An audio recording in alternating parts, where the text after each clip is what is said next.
দর্শক, আজকে একটা খবর দেখলাম যে মনিরুল হক সাক্কু, খুবই পরিচিত নাম, দুবার মেয়র ছিলেন কুমিল্লার। তিনি একটা সংবাদ সম্মেলন করেছেন। সেই সংবাদ সম্মেলনে তিনি বলছেন যে মনোনয়নপত্র কিনে আমি ভুল করেছি, ক্ষমা প্রার্থী। কিন্তু আবার বলেছেন তিনি প্রার্থীও হবেন। আসলে কুমিল্লার রাজনীতি একটা দুর্ভাগ্য। এখন যে দ্বন্দ্ব সংঘাত, এই মনিরুল হক সাক্কু ভার্সেস হাজী ইয়াসিন, কর্নেল আকবরের সময়ও বিএনপি ঠিক একই রকম দ্বন্দ্ব সংঘাত।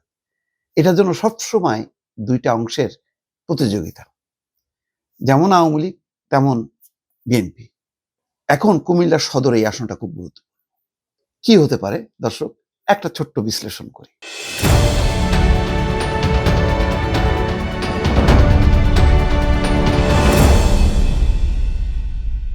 আজকের সংবাদ সম্মেলনটা খুব ইন্টারেস্টিং।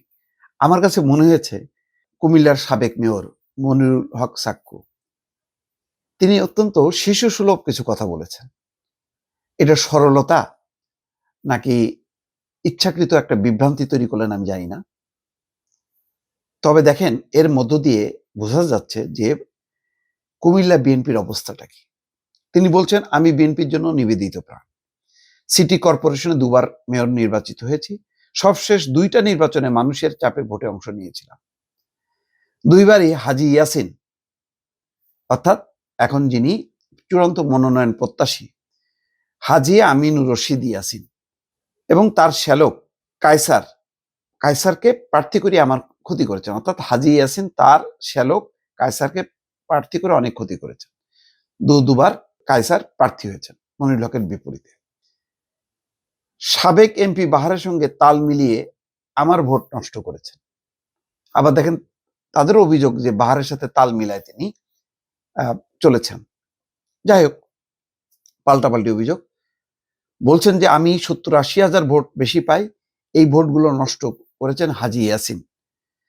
তার উপর রাগ করে আমি রোববার মনোনয়নপত্র কিনেছি। মনোনয়ন কেনার পর চিন্তা করলাম কাজটা ঠিক করিনি, মনোনয়ন কিনে ভুল করেছি। কেনা মনোনয়নপত্রটি জমা দেব না, আমি সবার কাছে ক্ষমা প্রার্থী। তিনি 12টার দিকে তার বাসায় সংবাদ সম্মেলন করে এই কথাগুলো বলছেন। তিনি বলেন, মূলত হাজী ইয়াসিনের উপর ক্ষোভ থেকেই মনোনয়ন কিনেছি। আমি ধানের শীষের পক্ষের লোক। আমার প্রিয় নেতা মনিরুল হক চৌধুরীকে বিজয়ী করতে কাজ করছি, কাজ করেও যাব।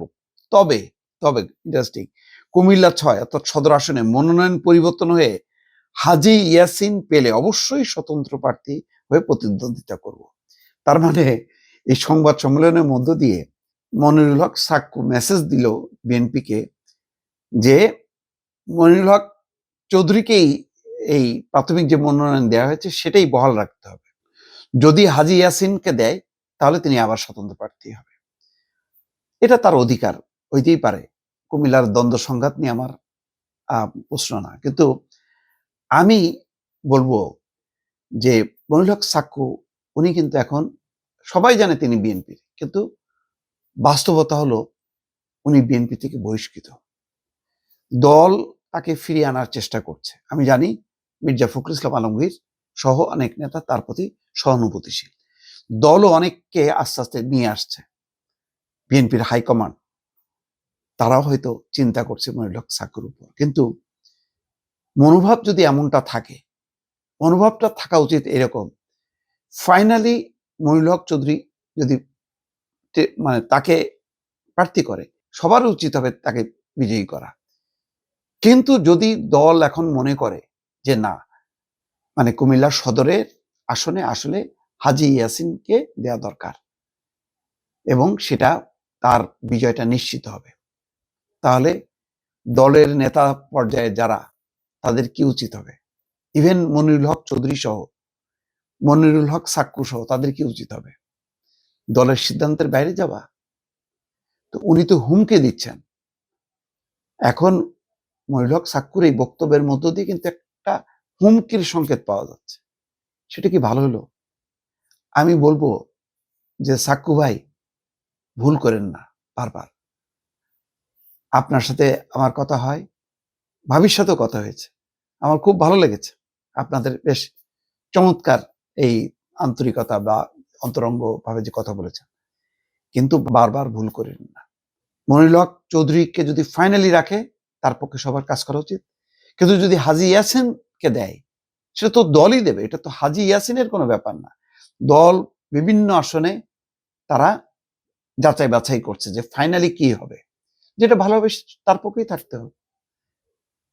যত আপনার ক্ষোভ থাকুক, রাগ থাকুক, এটা তো সিটি কর্পোরেশনে আপনি হেরেছেন, তখন দল তো ক্ষমতা আসতে পারতো না যদি আপনি জিততেন। কিন্তু এটা তো হলো ক্ষমতার লড়াই, একটা আসনের জন্য তো বিএনপি ক্ষমতায় নাও আসতে পারে। তাহলে এই গুরুত্ব, সংসদ নির্বাচনের গুরুত্ব সিটি নির্বাচনের চেয়ে অনেক অনেক গুণ বেশি।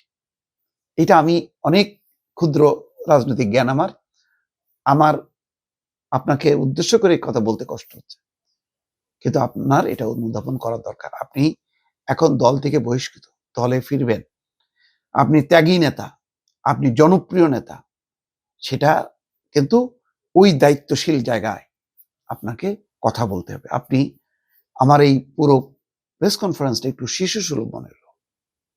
এটা হয় না, কোনো কন্ডিশন দিয়ে আপনি দলকে কন্ডিশন দিতে পারেন না। দলের নির্দেশ আপনি মানলেই বোঝা যাবে যে আপনি দলের নিবেদিত। দল যদি বলে মনিরুল হক চৌধুরীর পক্ষে কাজ করতে হবে, তার পক্ষে কাজ করতে হবে। যদি বলে হাজী ইয়াসিনের পক্ষে কাজ করতে হবে। এটাই হচ্ছে দলের যারা নিবেদিত কর্মী নেতা, তাদের এই মনোভাবটা থাকতে হবে। যদি না থাকে তাহলে কিন্তু এই দ্বন্দ্ব সংঘাত নিয়ে আপনার ক্ষতি হবে, হাজী ইয়াসিনের ক্ষতি হবে, মনিরুল হক চৌধুরীর ক্ষতি হবে, সবচেয়ে ক্ষতি হবে দলের। এটা আমার ধারণা, একটু মাথায় রাখা দরকার। ভালো থাকবেন। আল্লাহ হাফেজ।